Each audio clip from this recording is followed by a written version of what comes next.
I'm Jean Aspen, and I've spent a third of my life in remote wilderness, which is where I am right now, in the Brooks Range of Alaska, with my husband, Tom Irons.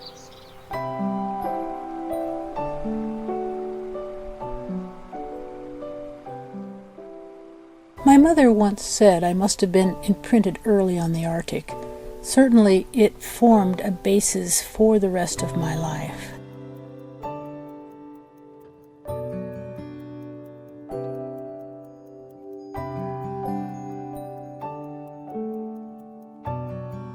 When I returned as a young adult, it was incredibly familiar to me.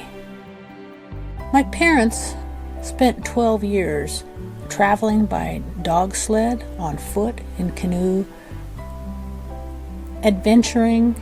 My mother wrote 7 books. They filmed early documentaries. They were young people off on an adventure. By the time I was born, they were pretty well known.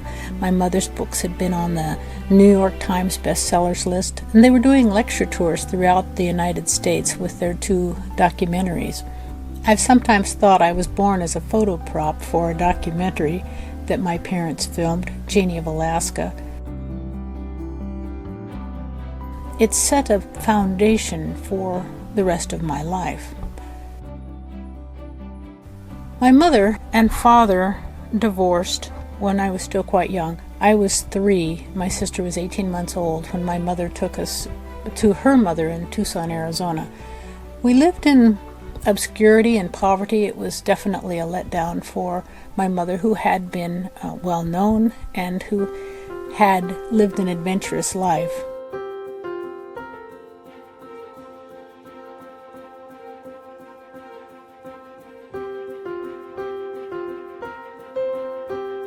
When I was 14, my mother put together an expedition. She got her publisher, Little Brown and Company, to front her $7,000, and we drove to Canada and put into the Peace River in a canoe that she had specially ordered. It was 20 feet long, and it was made of wood with canvas on the outside. It was quite heavy, I think over 200 pounds, and very stable.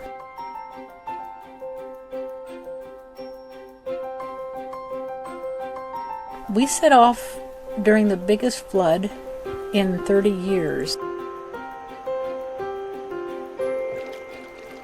An amazing and audacious undertaking for a woman and her 2 children who had not ever seen anything like a big river before.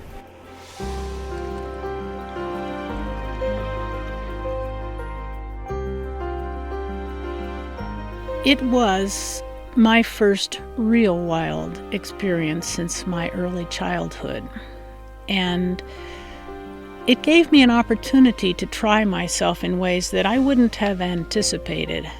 It was not an easy journey.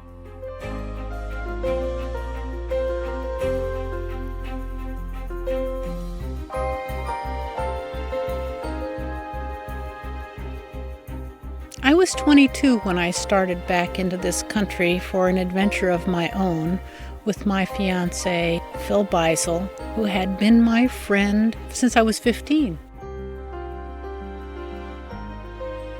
It was early June. The sun was going round and round and hardly setting, and we spent the day trying to put our outfit together. And a few people came down from the small town to look at us and comment.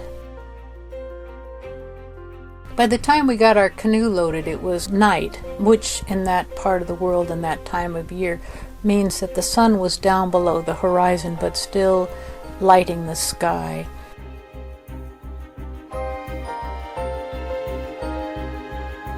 We were young, and we were off to sink or swim, quite literally, on the Yukon. In our hurry to get away from the town and find our own camp, we forgot the map. We did have the later maps. Once we got far enough up into the Brooks Range, we kept looking to see when we would get on a map, and finally we found enough landmarks to say this is where we are on a map.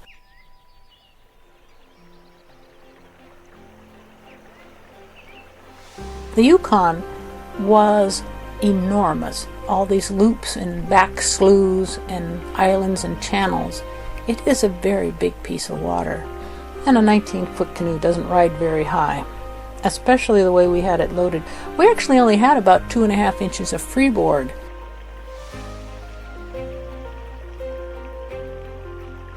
As soon as we could find a place, we pulled off and camped, and we resorted our outfit and rebalanced it the next morning. Over the next few days, we floated down the Yukon. When we were far from shore, it almost seemed like we were on a lake. The muddy water was calm. You could hear this hiss of the silt against the hull, and you could see boils that would come up or go down.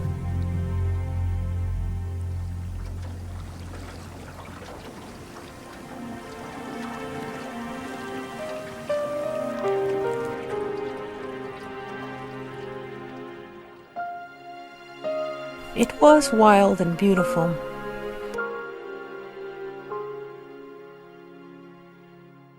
It was about the second day out when we pulled ashore and set up our camp among the big trees down on the muddy Yukon. It's a land that you end up feeling kind of overwhelmed by the big trees and the deadfall and the timber. We set up the camp, and Phil took off walking with the idea he was going to go catch a rabbit with my mother's old .22 rifle. He got lost. A couple of hours later, when he found his way back, and he said when he took his compass out, he wanted to ignore it because it was going a different direction than what he thought it would be, but ultimately he used the compass, and he did come back.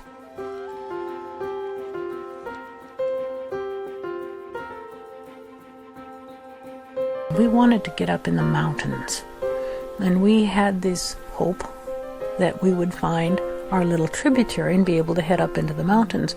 Well, the interesting thing was, when looking at it on a map, of course, it looked very succinct. You think, well, you're just going to go down here and then turn when you see a river coming in. The reality of the Yukon, with all of the merging channels and sloughs and backwaters, it's hard to tell where you're at.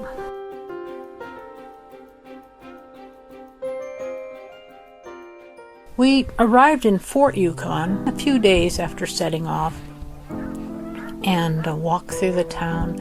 It was kind of a neat place. It's a native village. It welcomed us. Fort Yukon welcomed us later when we came out of the bush too. People were kind to us there. I spent an hour or so walking through town taking pictures of the children in particular. Then we got back in our canoe and headed on downriver. When we left Fort Yukon, headed downstream, we had no idea of knowing exactly how we were going to even find the river we were looking for. It enters the Yukon in a whole series of channels and sloughs that are difficult to find even if you know where you're at. And in our case, we had literally hundreds of islands that divided up the river. We didn't know when a side channel might trap us or divert us miles from the main river.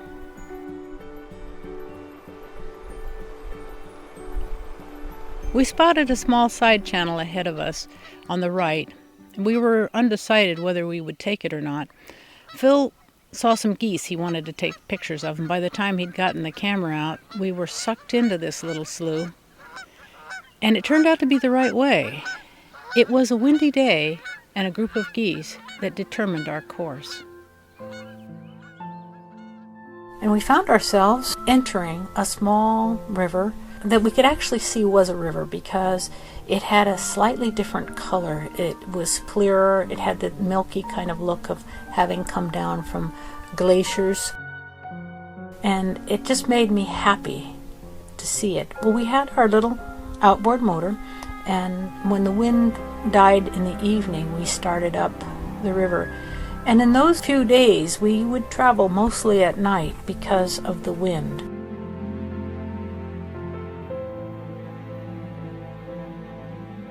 We started up this little river, the small bends being very friendly for us, but it gradually became swifter.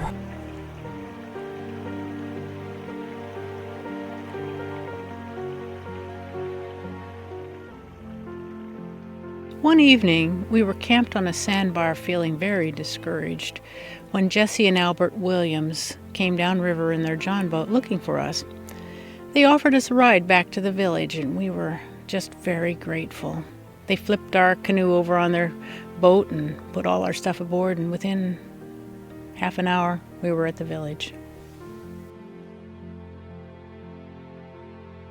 We spent 2 or 3 days in the village.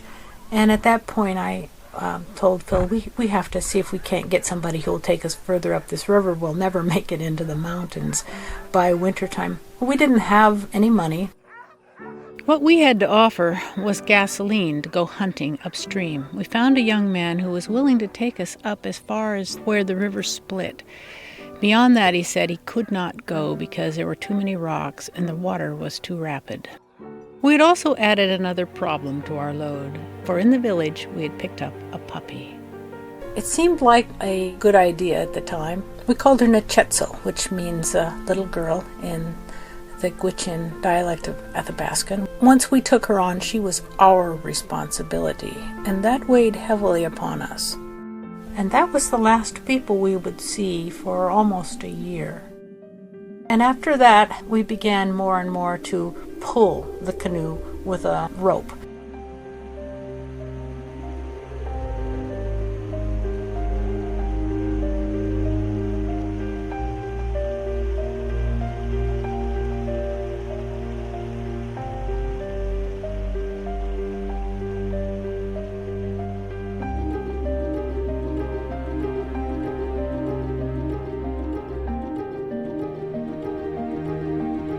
We found that day by day the river got swifter and harder to navigate for us.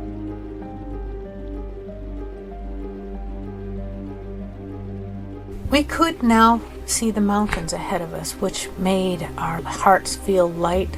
We knew we were leaving the Yukon and the mud flats behind.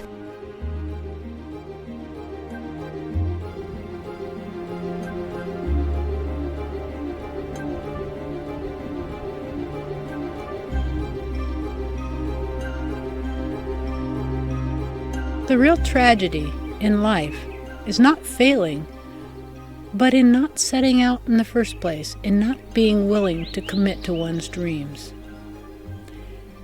It's very easy to lose your window waiting for perfection.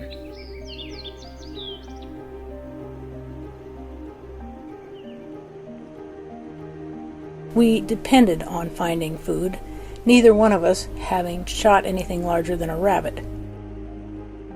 We had a measured amount of food, and I had calculated it as well as I could, thinking in terms of carbohydrates and fat, proteins. We had 50 pounds of flour, 25 pounds of sugar, maybe 30 pounds of beans. Realistically, we had food for only a month or two.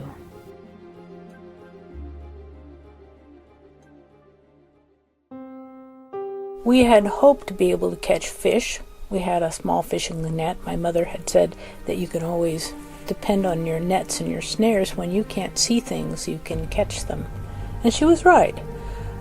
However, this is a very lean country, and we weren't very good at it. We shot very few rabbits. There weren't many rabbits. We shot a few tree squirrels. We caught a few fish, but not enough to live on. Gradually, as we ascended the river, we ate up our food supply. We were exhausted. It didn't take long, pulling that canoe upriver day after day and living on watered-down oatmeal. When I was a child, my mother fed me the great classics. She read to us stories that spoke to all ages, to that mythopoetic journey of who we are and who we can become. Out of that reading, I found ideas that became deeply entrenched in my thoughts. It seems ironic and poetically correct that Phil and I started out on the Yukon River without a map. It was the young person's journey. It was the opportunity to try ourselves against the greater world, to lay out our own destiny.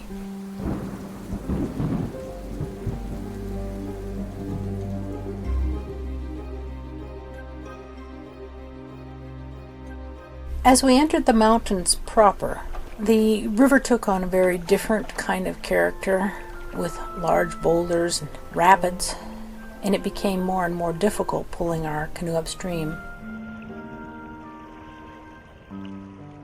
By August, we were running low on food, and we realized that we were going to have to start hunting before we had intended.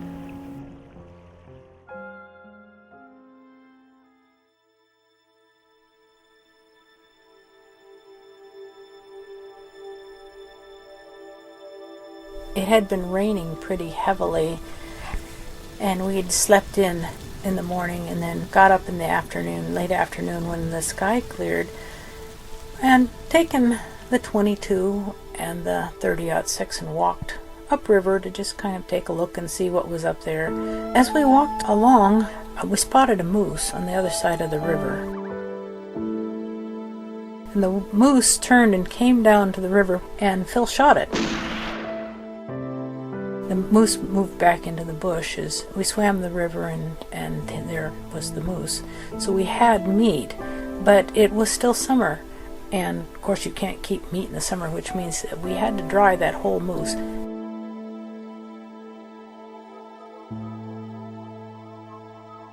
That's an enormous job to do, even if you have a table and a place to hang it and so on. We had none of those things. All we had was determination and ingenuity and youth.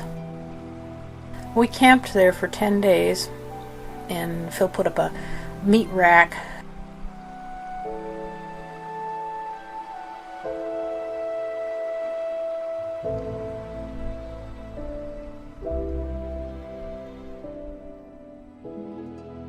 About 3 days into drying the moose, the clouds rolled in, the wind picked up, and there was a storm. We were so exhausted that we just lost heart and went to bed and slept for about 24 hours while the rain fell and the wind blew our jerky off the racks and made a mess.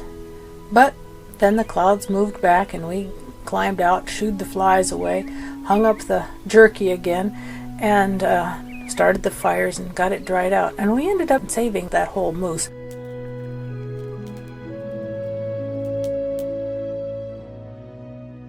Life isn't easy, but it is a miraculous adventure when you have the courage to follow your heart.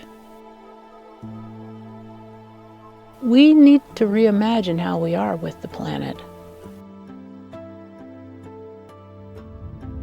It is time for us to mature as a species and begin to look at how we can rejoin the community of life.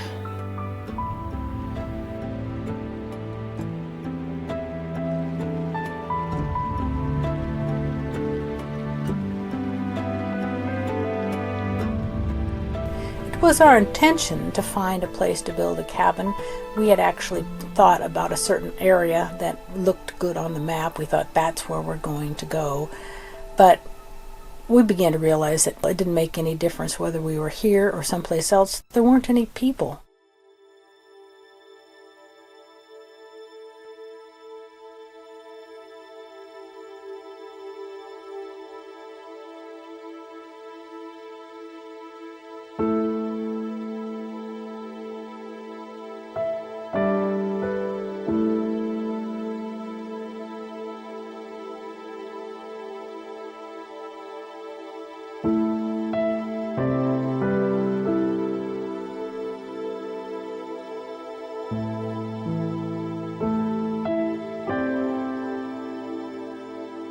The immature human position is that of a child, taking thoughtlessly, thinking of the Mother Earth as being the all-forgiving and all-abundant and all-giving being that she has been for us. But at some point, if we don't bring something back to the table will be empty.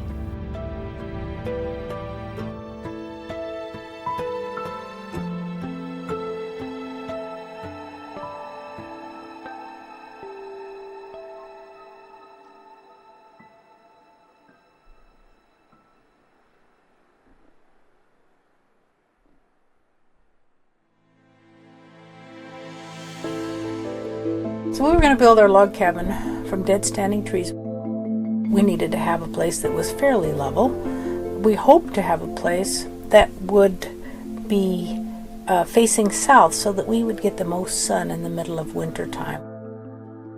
We weren't real clear how cold it was going to get or how much light we would have. It was all new for us, but we knew, being above the Arctic Circle, that the sun would go away and we would have profound cold. We had planned as carefully as we could for a year alone. We had plexiglass windows and hinges, but we had very little of anything, including even clothing. We didn't even have winter boots.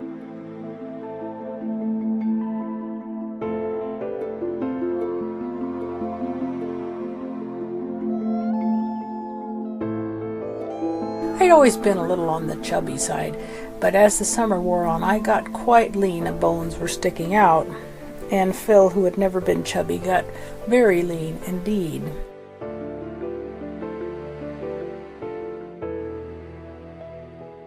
One of the things about living in austerity is the appreciation of what you do have.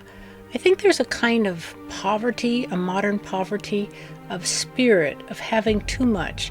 I know that when Phil and I lived with almost nothing, everything we did have became very precious to us. Because there were just the two of us, we were very precious to one another.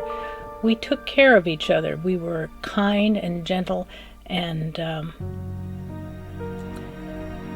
accommodating in many, many ways, doing little things for one another that meant everything.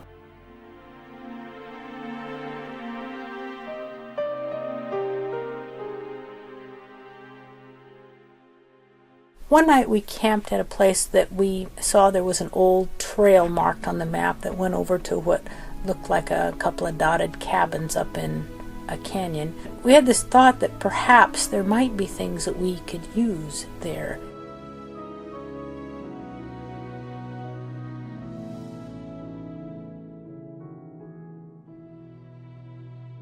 When we arrived at the area, it was really a magnificent gift to us. The man who'd lived there, we found his name on the inside of his cache, was Chris Olson. He'd probably lived there in the 1930s.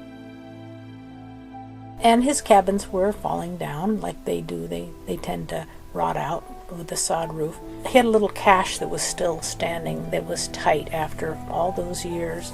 And he had meticulously kept his tools. There was an amazing gift for us.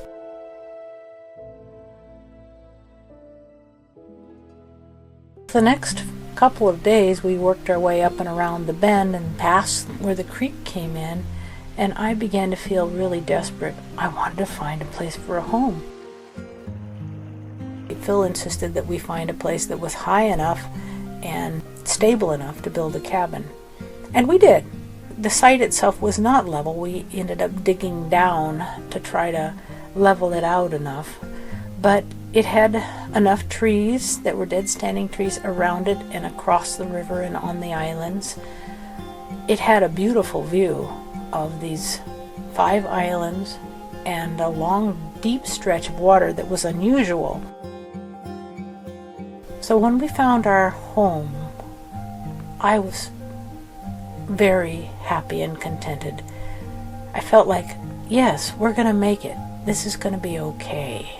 We could still get in the canoe and go downstream and make it out before freeze up. But now we were settled in. We were going to do this thing.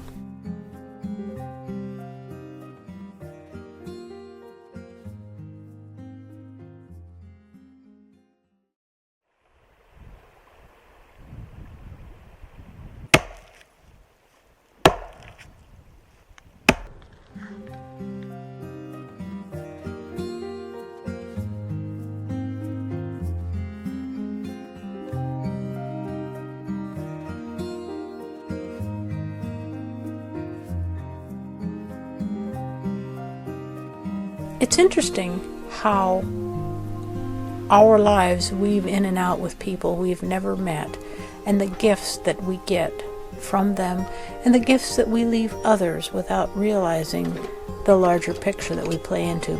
Chris Olson had been dead longer than I had been alive, and yet his life impacted mine in ways that he could never have anticipated. I was very grateful for that gift, and every time we visited his place and removed a floorboard or an old battered tea kettle, I stopped a minute and I thanked him for that gift. The real question is not how to live forever or to live securely, but how to live joyfully, how to make your life matter. Oftentimes there's no agreement or resources available for what you're called to do in life.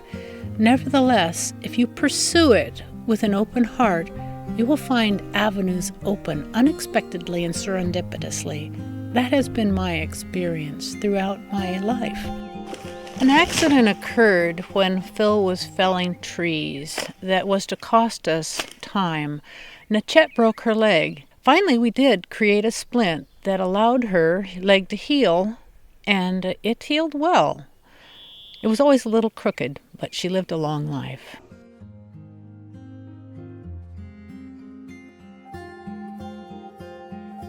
It was already pretty late in the year, and there's a very brief window for hunting moose between the time that you can keep the meat and the time that the animals start to rut and they run all their fat off. So we needed to get those moose in during about a 10 or 15 day period. We calculated that we were going to need to take the 4 moose that we were legally allowed. The interesting thing is that when just before the rut, the moose become quite active. They begin moving around, and within that 10-day period of time, we actually did see and kill 4 enormous bull moose. It was a staggering amount of work to cut up and bring home and hang up that quantity of meat. By the time that 10 days was over, we were exhausted, but we had the food now to see us through the winter. We knew we weren't going to starve to death. And now it was cold, and the snow began to fall, and our boots froze hard at night.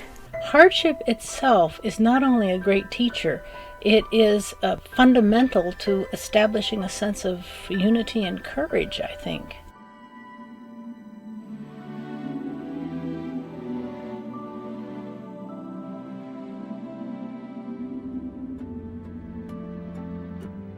Winter was coming down pretty fast on us, and the river was freezing up.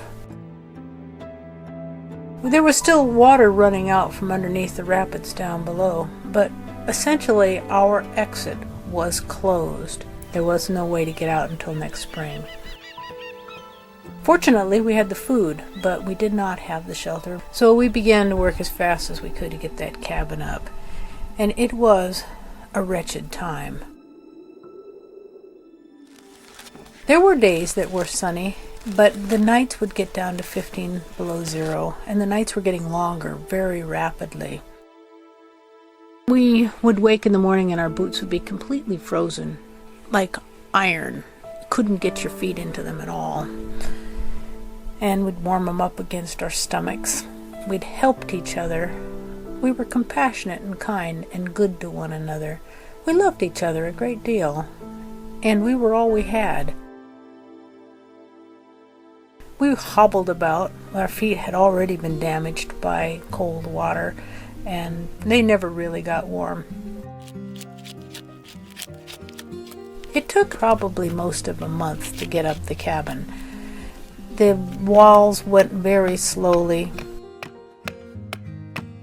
We had to cut each thing with an axe.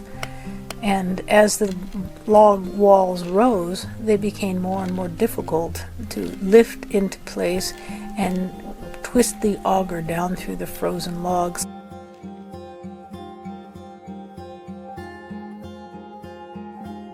I remember the feeling of walking into this enclosure, which was now head high and looked like a great log corral covered with snow and ice, and thinking that my life depended on getting this thing up, and I just couldn't visualize it. I couldn't see myself warm and dry and comfortable in this. We were eating an enormous amount and still losing weight.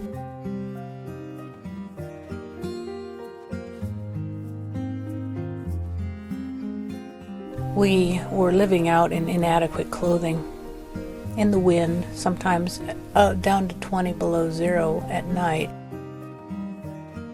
We had stacks of frozen moose meat, and we just continued to eat boiled meat and fat pretty much all day long.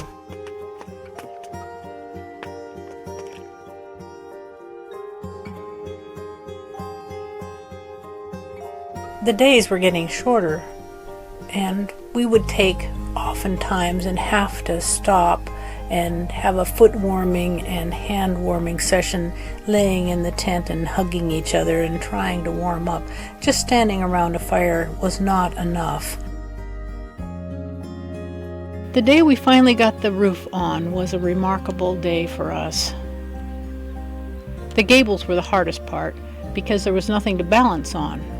But once they were up, we rolled up the ridgepole and the two purlins and began laying the poles for the roof. There was a mindset, a narrowing of focus when we were so desperate of, can we get out of the tent? Can we push through this one more day? For months, we had just talked about what the cabin would look like and how we would rejoice on that special day when we could finally stop working and be safe.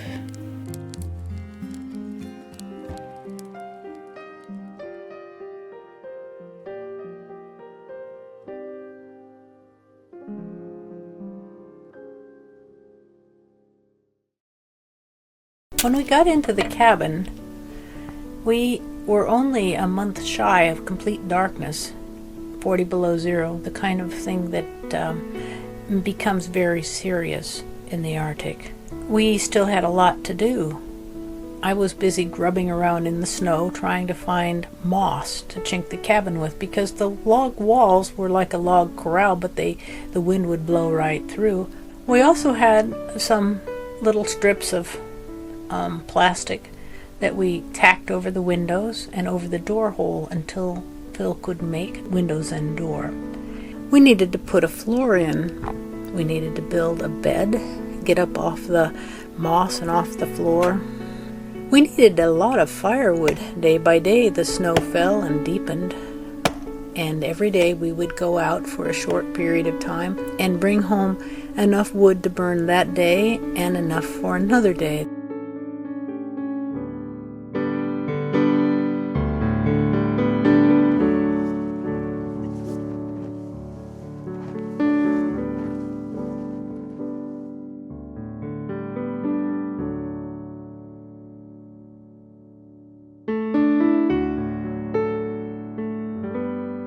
We were at a point where we could watch winter coming on with a sense of anticipation and joy and excitement rather than dread. As soon as we had the roof on, we moved our small pile of belongings up from the riverbank to be able to have them where we could look at them and feel wealthy. We got out our few books, and pretty quickly Phil made a little bookshelf to put our books on. We had a 5-gallon can full of books, which was a huge storehouse for us, and we had brought along wicks to make tallow candles with. So most of the light we had that winter was tallow candles. I remember we had a Thanksgiving, and we prepared for Thanksgiving for a long time in advance because we were enormously grateful to be alive.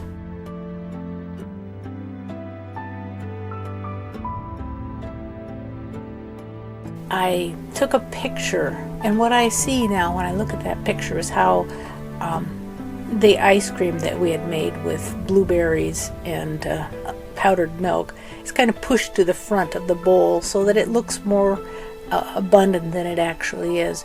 We laid everything out on the half-finished bed and got into our best clothes.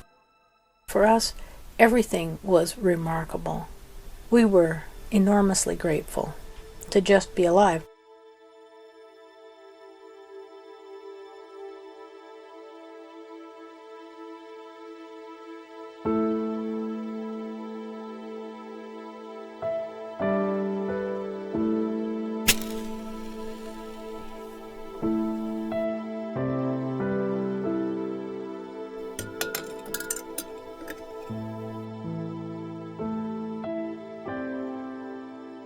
Once our survival was assured and we had a sense of being able to relax our guard, we did become playful and adventuresome again. As the darkness came on, we would get out every single day, not only to get wood, which was of course necessary, but also sometimes to just explore. The sun goes down the third week in November and doesn't come up again until the middle of January. That period of time is not completely dark. There's the Aurora Borealis, of course, which is a remarkable experience. It lights up the night sky, and the stars, incredible stars.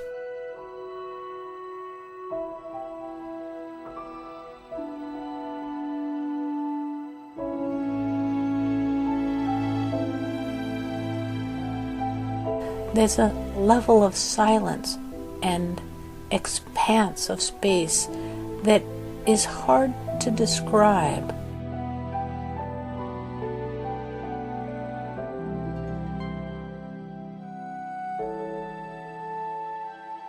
I particularly remember one morning when I followed a bunch of caribou up into the mountains above tree line. It was about 10 or 15 below zero, and I imagined what it would be like to be a caribou walking up. Their stride was just about the same as my stride, and I could step in the steps where they had walked, and as I followed them up one hill and down the other, high above tree line into the mountains, I thought about what it would be like to live without having to carry anything with me, to be at home in my own skin on this planet without the burden of house or backpack or tools. I guess I have come about as close as I can to that. We didn't know how cold it was going to get or how dark. So there was this sense, a little bit of anticipation and perhaps anxiety. What would it take for us to really survive the winter? We were young and we were strong, but at any time either one of us could have been seriously injured.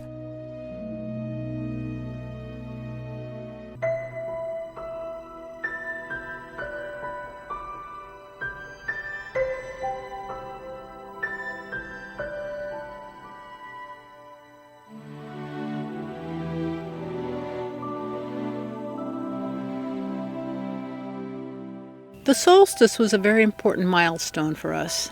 It was more important than Christmas. I think that was true for all the early peoples. In our case, it meant it wasn't going to get any darker. The first sun coming over the mountain, just peeping above the southern horizon for 2 minutes, was a cause for great celebration for us. We hadn't seen the sun in a couple of months, and that was a remarkable assurance that life was going to return. The sun returned as rapidly as it had left, and in many ways it seemed more so. At first it was just a few minutes, and then about 15 minutes a day of daylight are gained during March and April.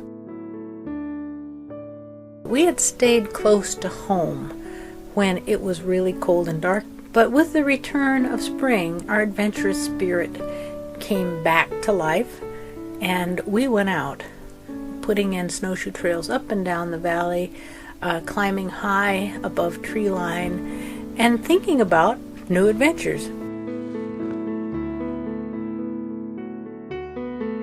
Phil and I were no longer the naive young people who had started off on this adventure. Through the initiation of our time there, we had gained confidence and skills. We were now ready to start off on new adventures, and our hearts were open and full of hope.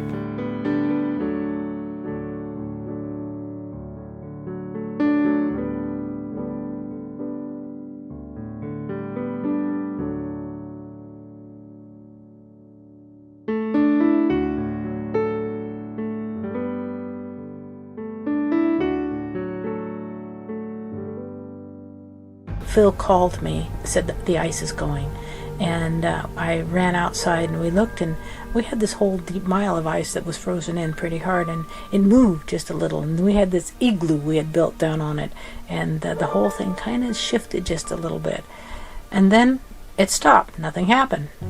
We stood there, and then it began to move very slowly, like a train taking off of a station, and then building up speed faster and faster, with a roar and grind as it hit the reef. Breakup came, clearing the way for a new adventure. We had dried the moose meat, so we loaded that and our few belongings into the canoe and started out downstream on the spring flood, erasing in a couple of weeks all the miles that had taken us the previous summer.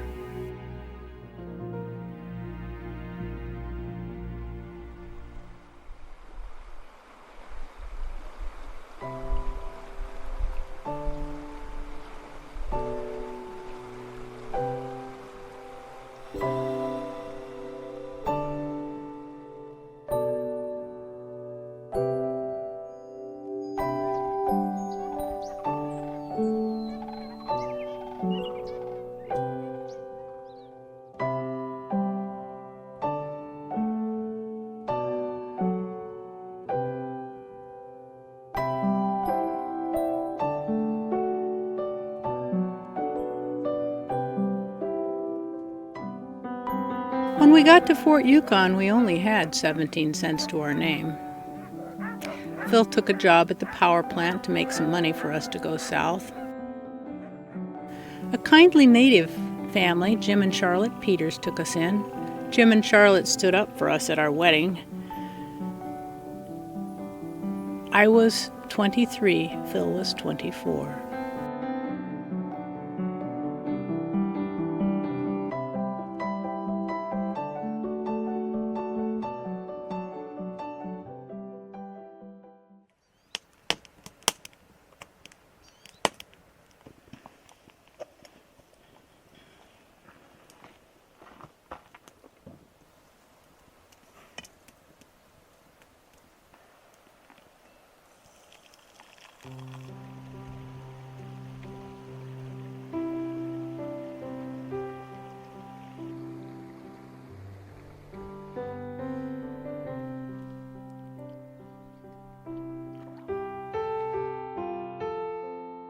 It was early the next spring when Phil and I drove the Alcan in his truck loaded with supplies and with our pregnant dog.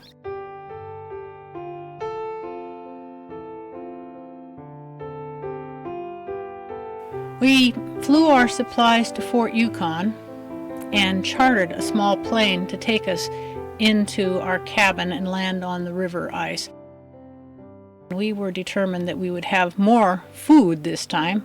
Not having a canoe, however, was going to be a problem, but one we didn't think would bother us. We planned on swimming the river when we needed to.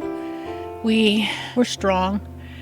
We didn't know how we'd get out, but Phil had brought along some canvas with the idea of perhaps making a canoe out of willow. In any case, we were going to be out for about 20 months, and we would worry about that later.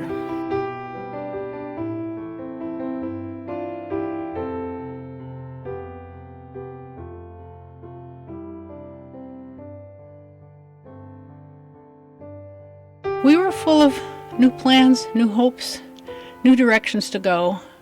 I wanted to plant a garden that year.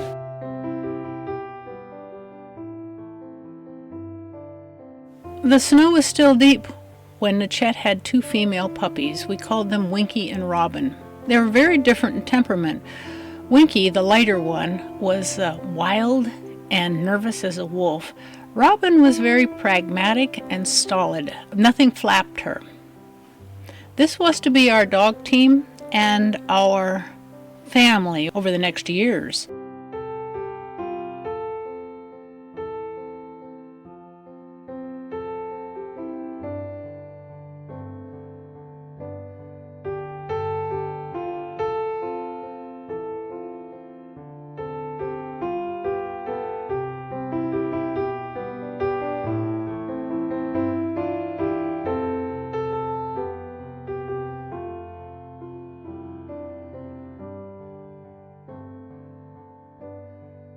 That first summer, we stayed close to home.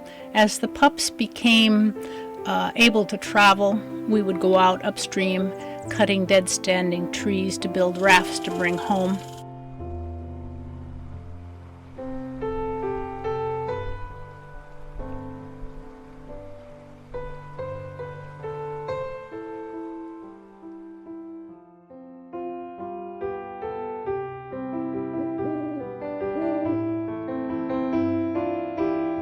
That summer, Phil started work on a canoe.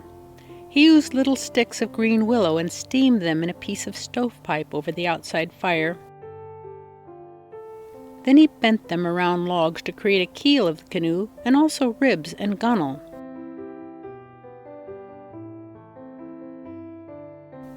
It was about 15 feet long and fairly beamy. Over this he stretched his thin canvas.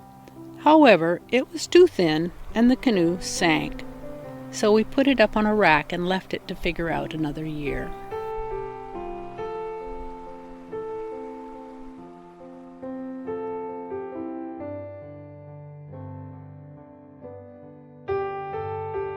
By autumn, the pups were big enough to carry light packs. To get them used to the idea that a trip out was fun, but it also meant work.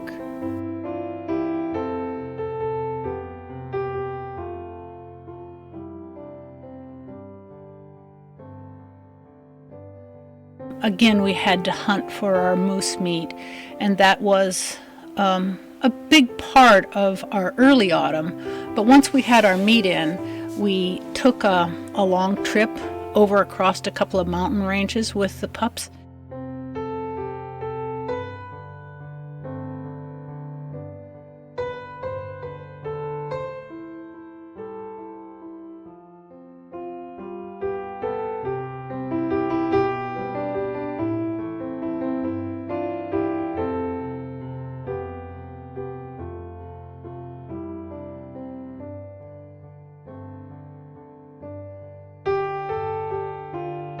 Of course, fairly soon winter closed down with the darkness and cold that kept us close. Because we'd been able to acquire more firewood, because we had more supplies this year, because we had a warm cabin, we looked at the whole process very differently than we had the year before.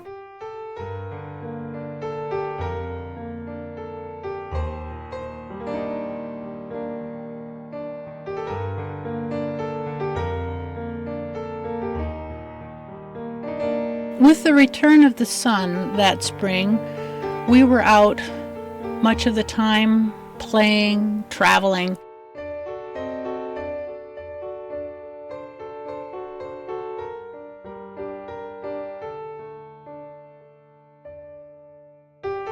As breakup again freed the country, we set off to explore as far as we could go with our now mature dogs. They could carry a third of their weight.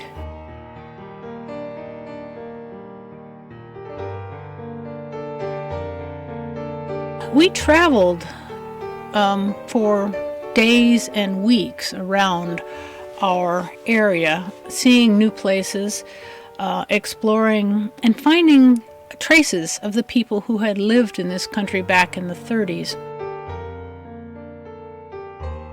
In one abandoned mine cabin, we found some canvas that was heavy. It was an oily, dark material, and we took that back to our home, and Phil tacked it over our little canoe, and he used his hoarded quart of orange paint to paint it so that it would be waterproof. And it was, we named our canoe Poppy. It was the way we intended to get out of the country. It was almost freeze-up, and there were flurries of snow on the river when we loaded our remaining dried meat and small amount of food, our few possessions, and our 3 dogs in this small craft, and headed downriver. It took us about 10 days to get down to the village where we gave the canoe away.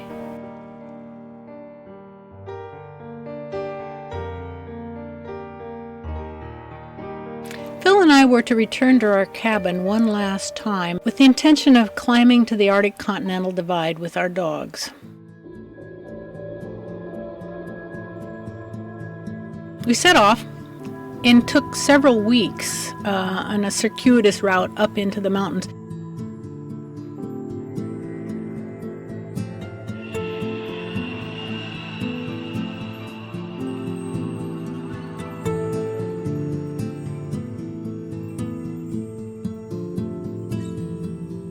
The final ascent to the divide we did in a straight 22 hours of walking. There was no place to build a camp.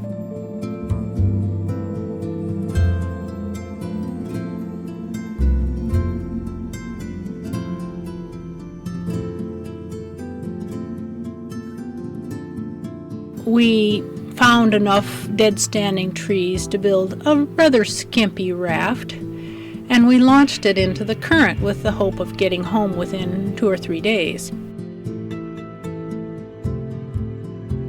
The river entered a gorge. Well, when it went into the gorge, we pretty much lost control of the raft. The whole current would pile down into the walls underneath ledges, and in one of those turns, we came very close to drowning. It very much humbled me and shook my confidence and made me realize again how much I've always been a guest of this land. It is the grace and bounty of this wilderness that has kept me alive for many years. I never forget that part.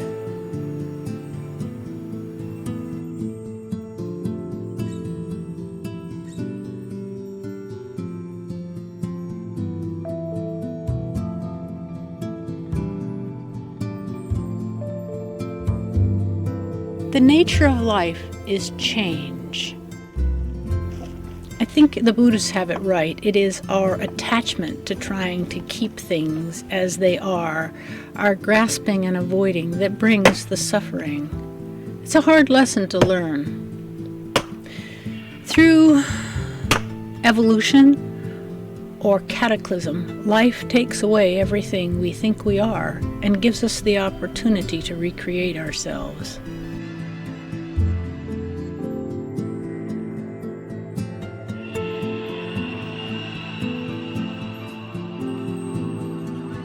I found myself restless, wanting to leave, not because I didn't love the land. It was something within me that once I had gained the skills and accomplished what I needed to accomplish at that part of my life, it was time for me to move on.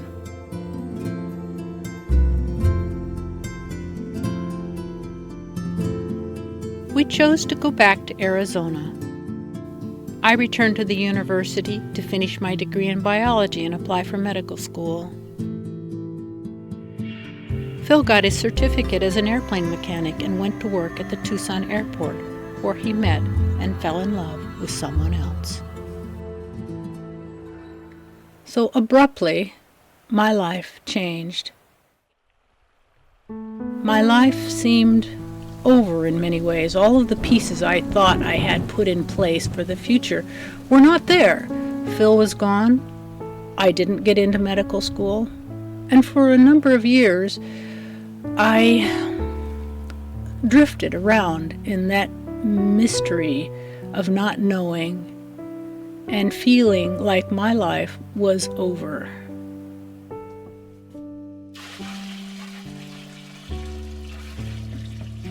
I've since learned that life is a creation, not a discovery, and that we get to make it up. When you stop looking ahead and choosing, you end up in an eddy, going round and round with a lot of flotsam that you might not have chosen. It was ultimately through a declaration that I made to my cousin that I chose a different life. It was simply choosing a direction, saying, I'm going here. I told him I would become an artist and that I would give up my job and be an artist. On November 1st, 1981, November 17th opened a whole new chapter of my life when I met a remarkable man who shared an awful lot of my vision of exploration and communication, willingness to stick through and explore deeper issues. Tom Irons became my life partner.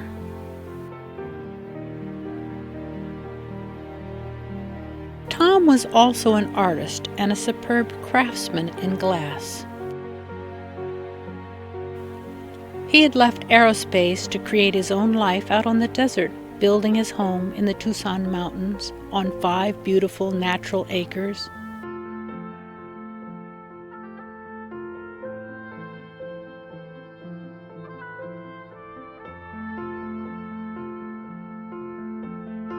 He was an adventurous and willing companion, someone who could step outside the cultural norms to create his own experience. We were drawn together by our love for one another, but also by our enthusiasm for choosing life as we went along and believing in dreams.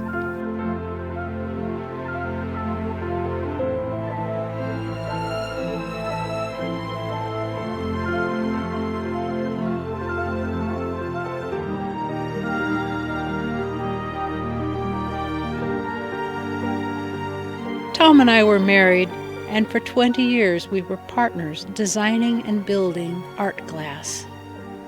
We created beautiful pieces of stained, leaded, beveled, and etched glass throughout the Tucson area and the whole Southwest.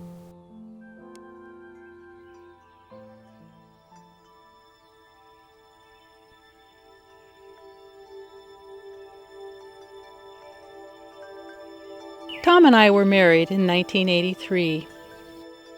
2.5 years later, our son Lucas Foster Irons was born. He became the center of our life. It was a joyful time and a challenging one also, for we lived with much beauty, enthusiasm, and creativity, but very little money.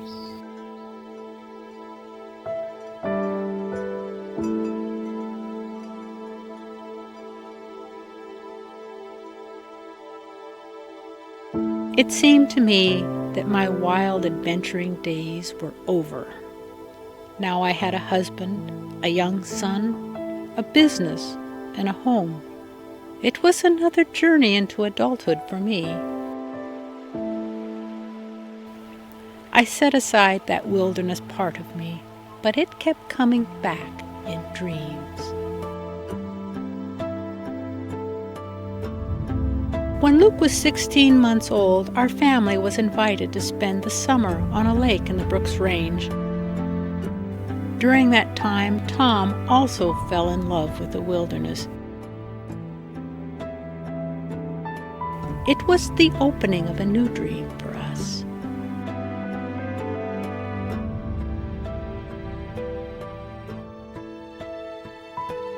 When Luke was 4, my sister Annie joined us in canoeing down the river that I had built a cabin on in my youth. We spent the summer seeing the land and exploring this wilderness, and I got the chance to see Tom falling more and more in love with the Arctic.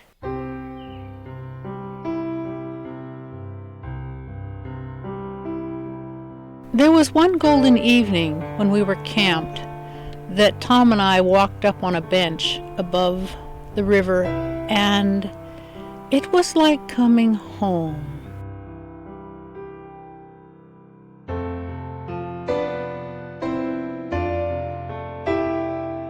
And we talked of maybe coming back here and building a cabin of our own. It was the first time we really opened that conversation that as a family, the three of us could live here for a year.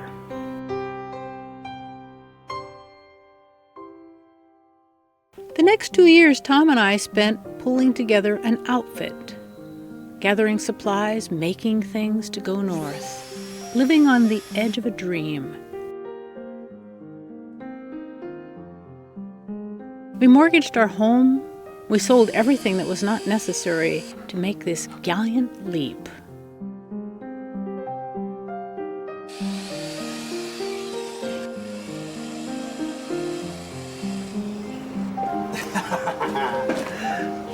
Look at this boy. Boy, skis! Look at this, little boots. Those look like they just about fit too. Wow, isn't that something? One of the things Tom and I wanted was a third adult, for the social aspects, for safety. I think a lot for Lucas too. And it was so serendipitous, as much of my life has been, that just a month or two before we were to head north, Lori Schott, the daughter of a friend, decided to throw in her lot with us. And it turned out to be a perfect match.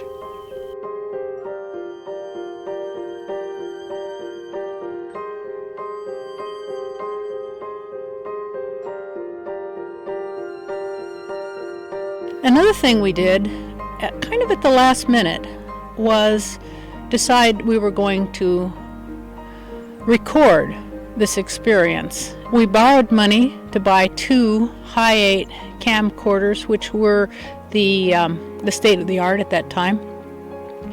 And it wasn't until 20 years later that Tom and I actually were able to create a documentary out of that experience, and that's our documentary, Arctic Sun Fulfilling the Dream.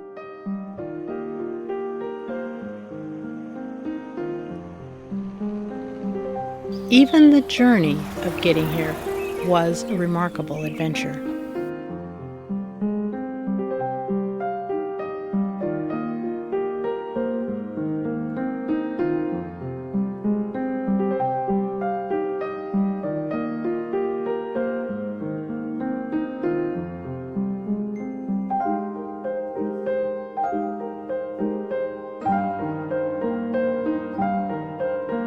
We had hinged all of these dreams on pieces that might or might not come true.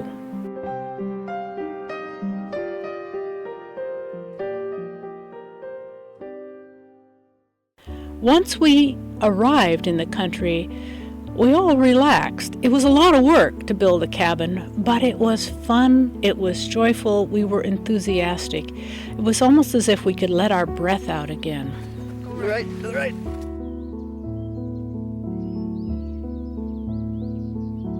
We did not see planes. We didn't have satellite phone or any way of communicating with the outside world, except for one mail flight that we had planned for November to let our families know that we were okay.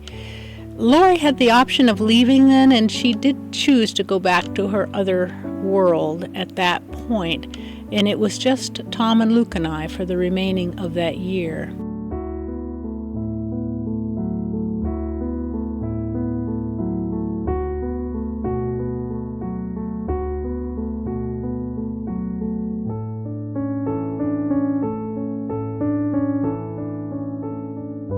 Luke was a very different child the following summer when we were exploring our valley and setting off for a 600-mile canoe trip downriver to the bridge that now spanned the Yukon River.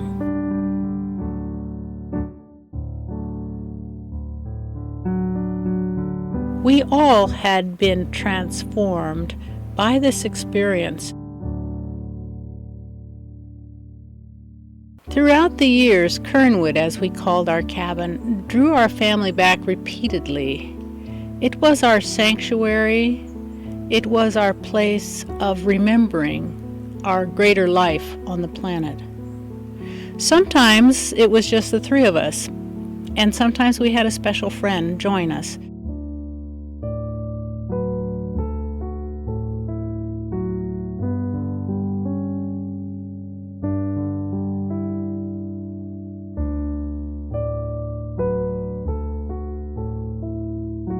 Laurie returned with us for another year when Luke was 13 and 14. He entered puberty in the wilderness, and it was interesting to see the way he set about his own rituals of initiation. By the time we canoed down the river the following year, he really was a young man, capable, competent, and wise, an observant presence that was well beyond his 14 years.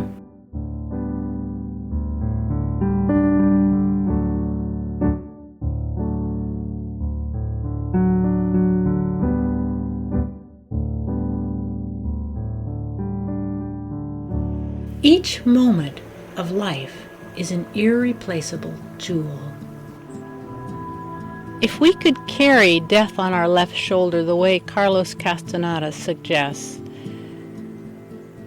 and treat every moment as the treasure it is,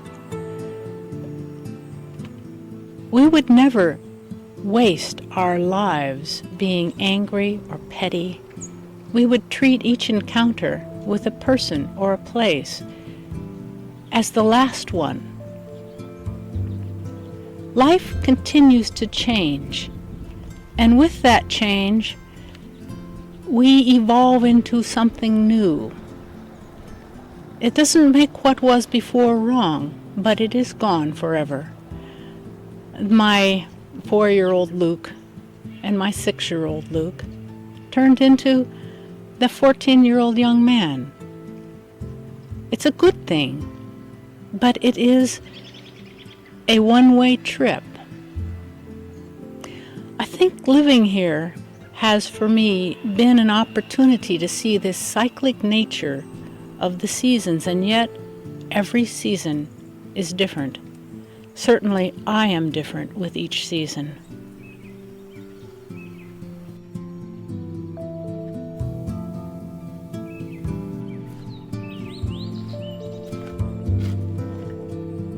At the end of my long life, what I have discovered is there are no ordinary days.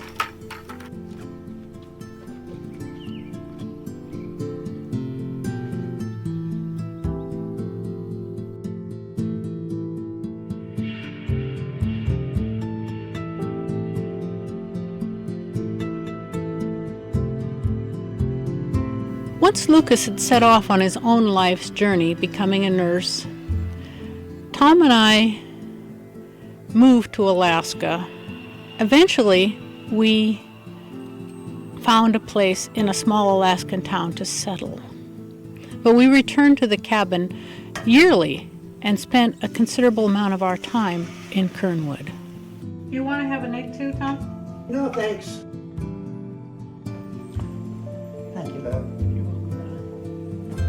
We continued to build at Kernwood, not because we needed things, but because we are artists, and each of our structures became a miniature work of art.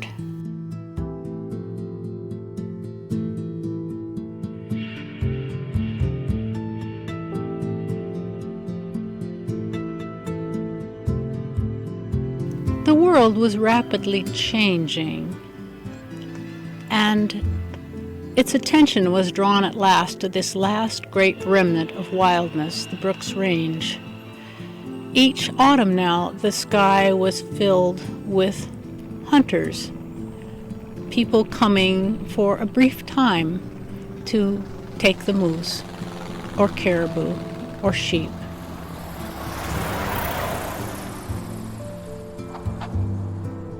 We didn't hunt much anymore because we didn't wish to be taking more than we needed from the country. This is delicate, fragile, and sparse country. There were guides and hunters that envied our cabins, and we could no longer leave Kernwood unattended in the fall. And we made it our business to be here every fall, regardless of our other plans. Technology also allowed us to keep in touch with Lucas via satellite phone as he grew and matured into himself, and our family remained close even at a distance.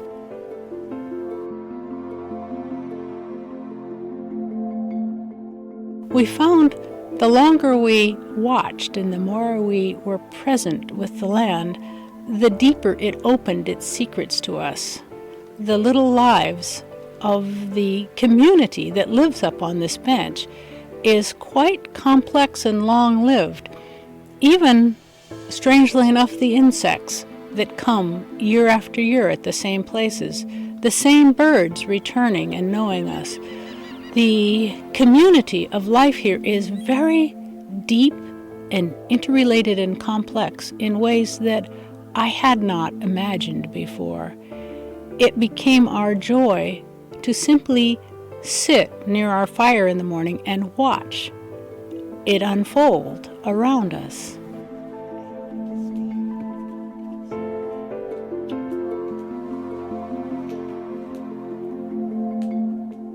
Each species carries its gift to the whole of life. The squirrels carry the cones and the mushrooms, inoculating new forests. The bears eat the berries and the mushrooms, carrying the spores and the seeds for miles.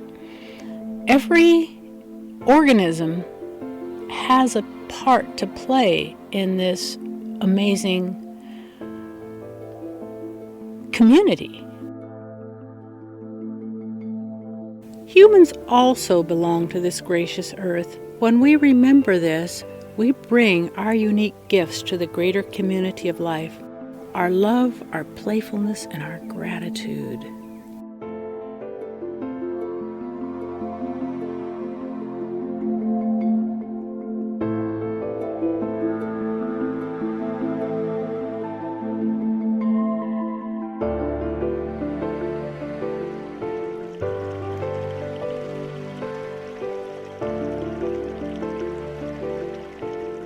Life is not just about growth and expansion, but also about pruning and returning to the land. In 2012, Tom and I lost our beloved son. Those who have not experienced losing a child cannot know the depth of pain it entails.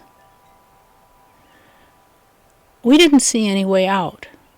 It looked like it was forever. We were stripped to the bone with nothing.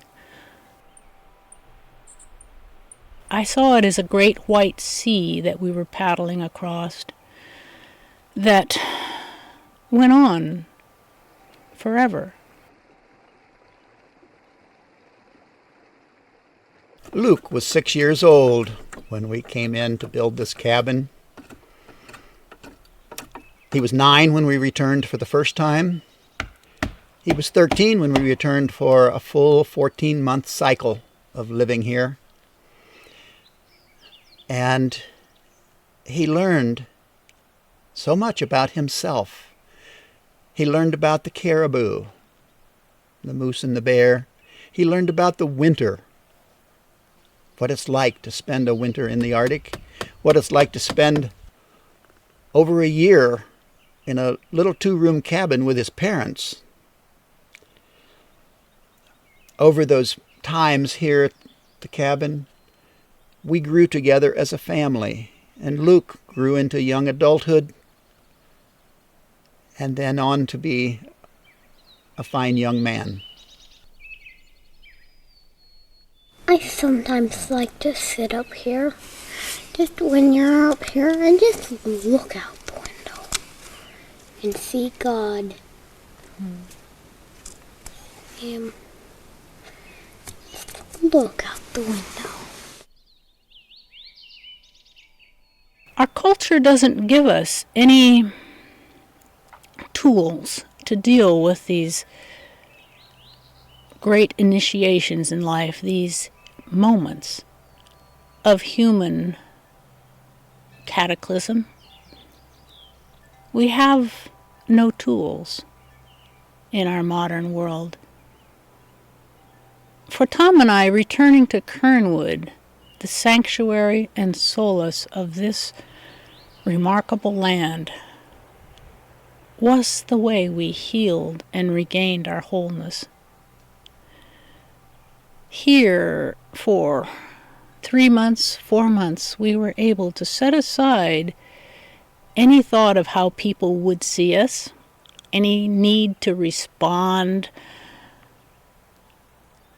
and to dive deeply into our grief, creating rituals, ceremonies that meant something only to us, that unearthed that deeper despair and processed it and allowed us to be reborn into a new life.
Throughout our lives here at Kernwood, we've never forgotten that we were guests of this gracious land.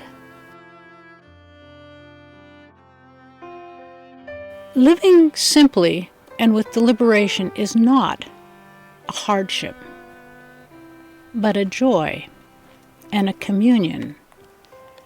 It is beyond price. That's one of the things I want to share, that each of us has the ability to let go of what we think we need in life. And we will be enriched by it, not impoverished.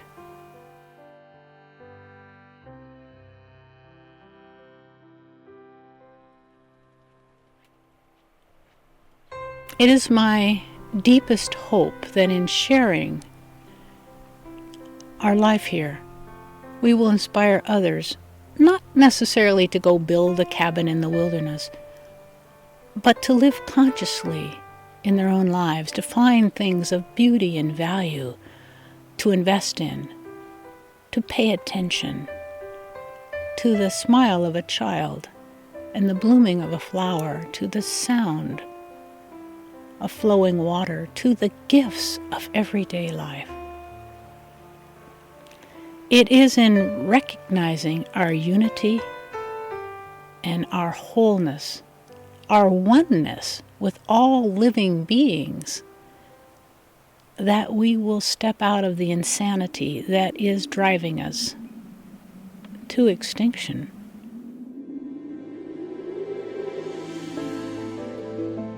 Tom and I have long considered what to do with our whimsical cabins. I'm 70 now, and I'm not far behind. All things change, and we are changing. The responsible thing we've decided is to give the land back to itself. We are in the process over the next 2 years of taking down everything we've built and removing all traces of our life here, rewilding the land, replanting our footprint, and removing anything that is not native to the area.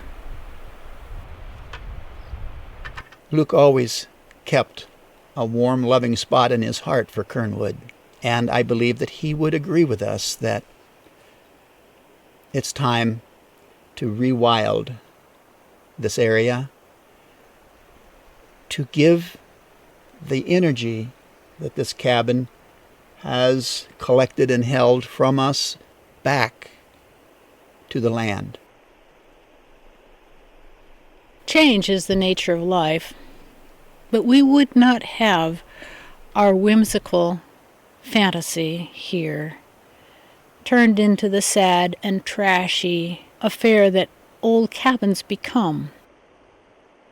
So we began this year, 2016, to take down what we have created, removing every nail, removing every log of our storehouse, returning the logs to the river or splitting them for firewood to be used next year. There's no way of guaranteeing that this land will remain untouched. All I can do is my best.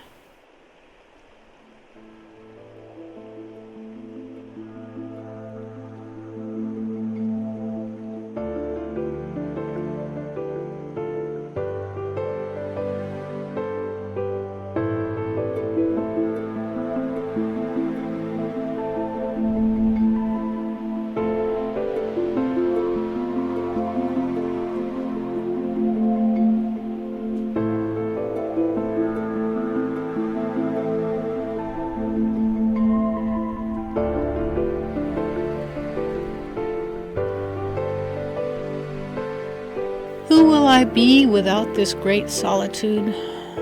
That is a question I keep turning around in my head. It has been the foundation of my life. I have to trust that in setting out on a new journey, new things will open to me.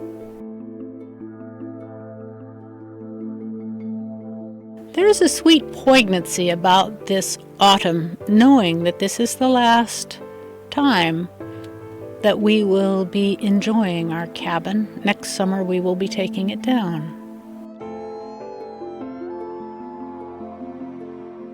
And as we wrap up that quarter century of living on this remarkable bench, it is with a sense of